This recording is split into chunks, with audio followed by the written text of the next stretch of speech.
Hello to all friends, कसे आहात सगळे? रेडिओ MPSC गुरु ऐकताय ना? Radio MPSC Guru spreading the knowledge powered by spectrum अकॅडमीमध्ये मी प्रिया तुम्हा सगळ्यांचं स्वागत करते.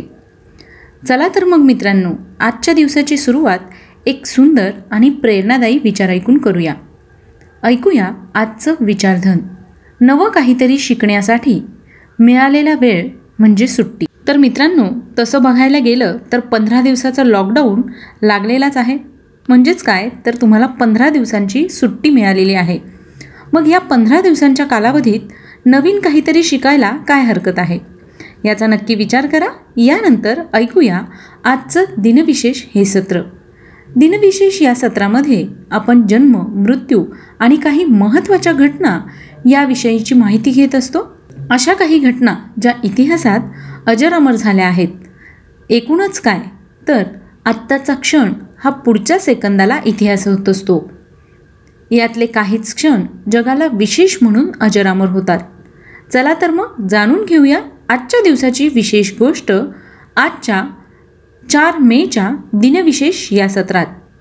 आजच्याच दिवशी 1799 साली श्रीरंगपट्टणमच्या लढाईत म्हैसूरचा वाघ टिपू सुलतान ब्रिटिशांकडून मारला गेला. टिपू सुलतानने आपल्या कारकिर्दीत 3 मोठ्या लढाया केल्या आणि तिसऱ्या मोठ्या लढाईत त्याने वीरगती गाठली. टिपू सुलतानची पहिली सर्वात मोठी लढाई ही दुसरी अँग्लो म्हैसूर लढाई होती.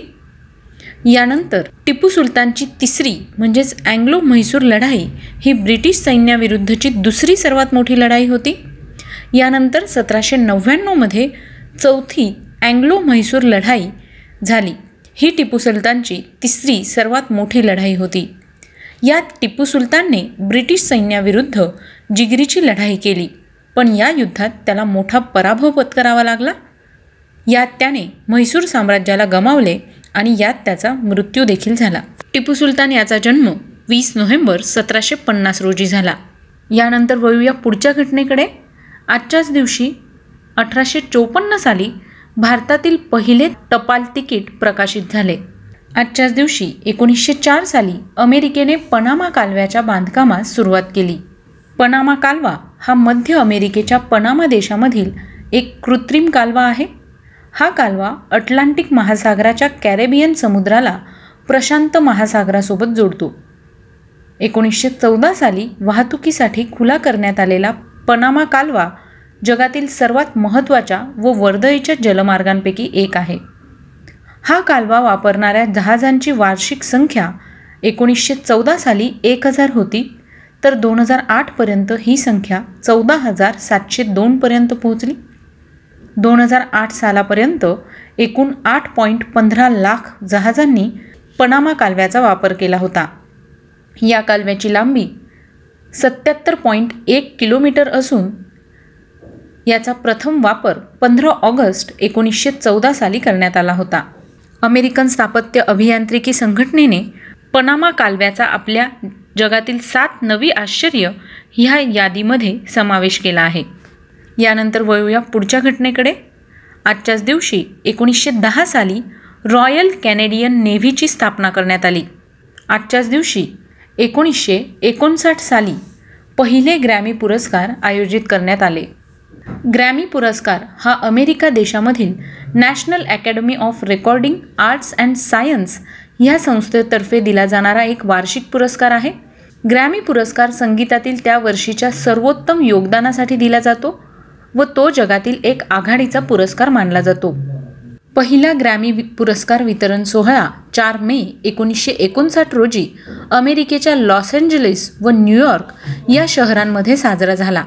तेव्हापासून दरवर्षी ग्रॅमी पुरस्कार आयोजित केले जातात.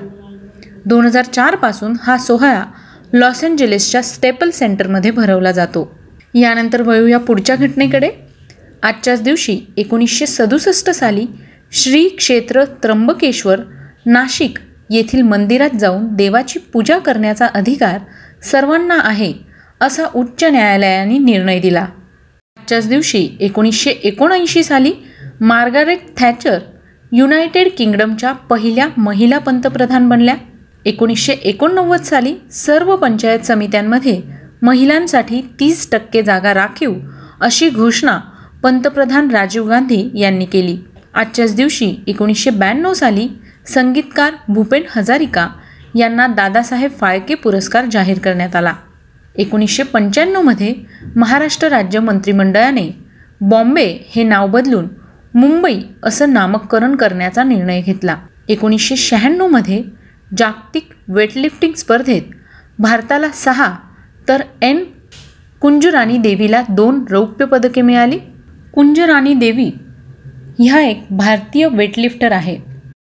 1995-96 त्यांना भारतीय सरकारने राजीव गांधी खेलरत्न पुरस्काराने सन्मानित केलं. याचबरोबर त्यांना अर्जुन पुरस्कार आणि पद्मश्री पुरस्कार देण्यात आला आहे. 1990 आणि 1994 आशियाई स्पर्धांमध्ये त्यांनी कांस्य पदक मिळवलं होतं. कुंजरानी देवी केंद्रीय राखीव पोलीस दलात कमांडंटच्या हुद्द्यावर सध्या आहेत. यानंतर वळूया पुढच्या घटनेकडे. 1008 साली पर्शियन सुफी संत ख्वाजा अब्दुल्ला अन्सारी यांचा जन्म झाला. 1008 साली फ्रान्सचा राजा हेनरी पहिला यांचा जन्म झाला. त्यांचा मृत्यू 4 ऑगस्ट 1060 रोजी झाला. आजच्याच दिवशी 1649 साली बुंदेलखंडचे महाराजा छत्रसाल बुंदेला यांचा जन्म झाला. छत्रसाल बुंदेला हा मुघल साम्राज्याच्या विरोधात शस्त्र उठवून बंड करणारा एक शूर राजा होता. याने पन्ना संस्थानाची स्थापना केली. त्याचा मृत्यू 20 डिसेंबर 1731 रोजी झाला. आजच्याच दिवशी 1655 साली पियानोचे निर्मिते बार्टोलोमिओ क्रिस्टोफोरी यांचा जन्म झाला. त्यांचा मृत्यू 27 जानेवारी 1731 रोजी झाला. 1825 ब्रिटिश जीवशास्त्रज्ञ आणि विज्ञान कथा लेखक थॉमस हक्सले यांचा जन्म झाला. त्यांचा मृत्यू 29 जून 1895 रोजी ईस्टबोर्न, इंग्लंड या ठिकाणी झाला. 1847 धार्मिक आणि राष्ट्रीय मनोवृत्तीचे पुण्यातील एक नामांकित धन्वंतरी व लोकमान्य टिळकांचे स्नेही महर्षी विनायक रामचंद्र उर्फ अण्णासाहेब पटवर्धन यांचा जन्म झाला. त्यांचा मृत्यू 2 फेब्रुवारी 1917 रोजी झाला.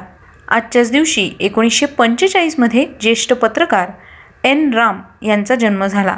1928 साली इजिप्तचे चौथे राष्ट्राध्यक्ष होस्नी मुबारक यांचा जन्म झाला.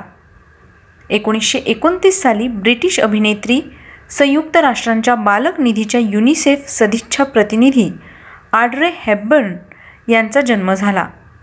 त्यांचा मृत्यू 20 जानेवारी 1993 रोजी झाला. आजच्याच दिवशी 1934 साली प्रसिद्ध भावगीत गायक अरुण दाते यांचा जन्म झाला. 1933 प्रख्यात मराठी कादंबरीकार बाबा कदम यांचा जन्म झाला. त्यांचा मृत्यू 9 ऑक्टोबर 2009 साली झाला. 1940 इंग्लिश कादंबरीकार रॉबिन कुक यांचा जन्म झाला. आजच्याच दिवशी 1942 साली विज्ञान आणि तंत्रज्ञान सल्लागार सॅम पित्रोदा यांचा जन्म झाला. 1943 भारतीय अर्थशास्त्रज्ञ प्रशांत पटनाईक यांचा जन्म झाला.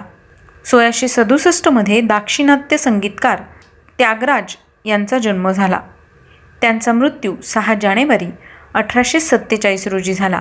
आजच्याच दिवशी 1984 साली बांगलादेशचा क्रिकेटपटू मंजरुल इस्लाम यांचा जन्म झाला. त्यांचा मृत्यू 16 मार्च 2007 रोजी झाला. 1938 जुडोचे संस्थापक कानो जिगोरो यांचं निधन झालं.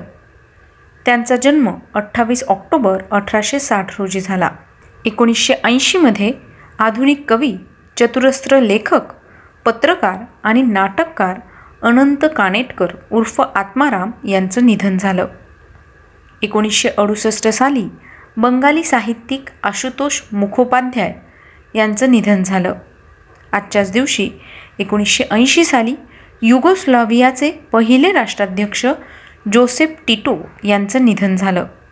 त्यांचा जन्म 7 मे 1892 रोजी झाला. आजच्याच दिवशी 1980 साली सोव्हिएत लँड नेहरू पुरस्कार विजेते, चतुरस्त्र साहित्यिक, कवी व पत्रकार पद्मश्री अनंत काणेकर यांचं निधन झालं. त्यांचा जन्म 2 डिसेंबर 1905 रोजी झाला. आजच्याच दिवशी 2008 साली तबलावादक किशन महाराज यांचं निधन झालं. त्यांचा जन्म 3 सप्टेंबर 1923 रोजी झाला.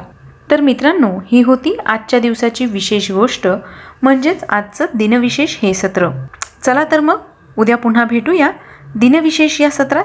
तोपर्यंत घरी राहा, सुरक्षित राहा, स्वतःची आणि स्वतःच्या कुटुंबियांची काळजी घ्या.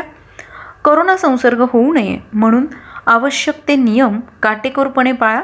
मी प्रिया तुम्हा सगळ्यांची रजा घेते. पुन्हा भेटूया उद्याच्या दिनविशेष या सत्रात. तोपर्यंत ऐकायला विसरू नका radio MPSC Guru, spreading the knowledge, powered by spectrum academy.